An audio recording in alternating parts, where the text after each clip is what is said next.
3 নম্বর সতর্ক সংকেত কিন্তু এখনো বহাল রয়েছে। আর এই নিম্নচাপের প্রভাবে কিন্তু সমুদ্র খুবই বিক্ষুব্ধ রয়েছে। আমরা যদি আপনার মাধ্যমে দর্শককে একটু দেখাই, আপনি দেখেন যে সমুদ্রের যে গর্জন এবং সমুদ্রের যে স্রোত, এটা কিন্তু খুবই তীব্র এবং সকাল থেকে কক্সবাজারে গুড়ি গুড়ি বৃষ্টি হচ্ছে, মেঘলা আকার রয়েছে আর মাঝে মাঝে দমকা হাওয়া কিন্তু এখানে কিন্তু বয়ে যাচ্ছে।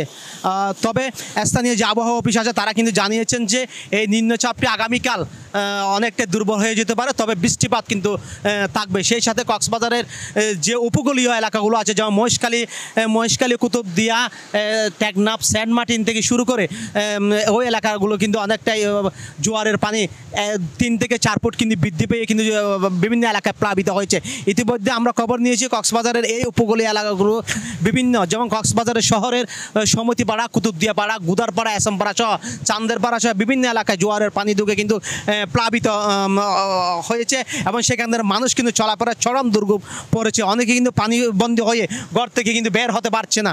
এর আগে এই দুর্যোগপূর্ণ আবহাওয়ার মাঝে কিন্তু কক্সবাজার সমুদ্র সৈকতে পর্যটক কিন্তু এখানে তারা কিন্তু ঝুঁকি নিয়ে কিন্তু স্নান করছে। যদিও বা আমরা যে পয়েন্টে আছি সেই পয়েন্টে কিন্তু পর্যটক নেই, কিন্তু লাবণী পয়েন্ট, কলাতুলি পয়েন্টে কিন্তু অনেক পর্যটক কিন্তু এখানে কিন্তু তারা কিন্তু এই যে সমুদ্র দেখার জন্য তারা কিন্তু উৎসাহিত হয়ে অনেকে সমুদ্র নামছে।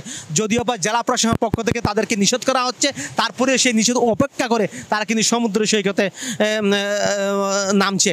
এবং আরেকটা কথা বলি, আমরা যদি কক্সবাজারের বিভিন্ন উপজেলায় কিন্তু অনেক বেড়িবাঁধ কিন্তু অনেকটা অরক্ষিত রয়েছে। আমরা যখন বর্ষাকাল আসে দেখি, যখন বিভিন্ন গণমাধ্যমে সংবাদ প্রকাশ করা হয় তখন বেড়িবাঁধগুলো অস্থায়ীভাবে দেওয়ার জন্য স্থানীয় প্রশাসন তৎপর হয়, কিন্তু অন্যান্য যে সময়গুলো থাকে তখন কিন্তু তাদের কোনো মাথা ব্যথা থাকে না।